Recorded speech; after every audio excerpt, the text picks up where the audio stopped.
Sending a sundial to Mars, Vilni.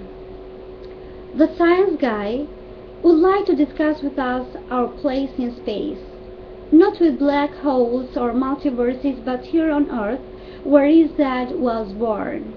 Firstly, in the World War II, Vilni's dad was building an airstrip on Wake Island in the middle of Pacific when it was bombed. He was captured on Christmas Eve 1941 and was a prisoner of war for 44 months, the longest of any American. Secondly, in the camp he showed that he had a special skill.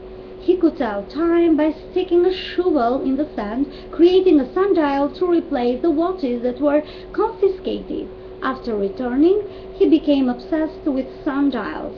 My father became fascinated with sundials, so he created a well-known sundial which you take to the beach so that you don't get sand in your watch.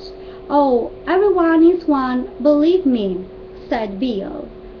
Vilni's dad created a sundial, and he also received a lifetime membership in the World Sundial Association.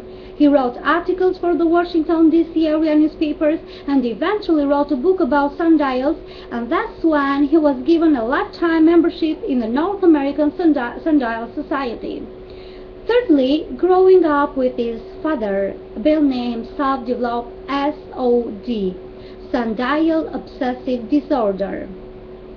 Later, he was invited to NASA to give a talk and noticed something about the Mars rover. There was a piece on each rover that was different colored to calibrate the cameras with sample colors of a palette of grays and of different intensities, or as Vilni puts it, grays. They were round and they needed a pose to cast a shadow. Nia, of course, immediately thought, these need to be sundials. There are 2 sundials on Mars.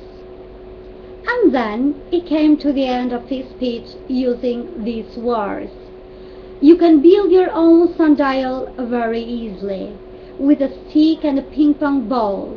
With them, you too can see an analemma, the path the sun makes in the sky as the year progresses. Very few of us have heard the word analemma yet, but we all depend on it. When the next Mars rover lands, he wants people all over the world to build these simple sundials and do them to get a better sense of our place in the universe. If you take the time this summer, you can dare, and I say it, change the world."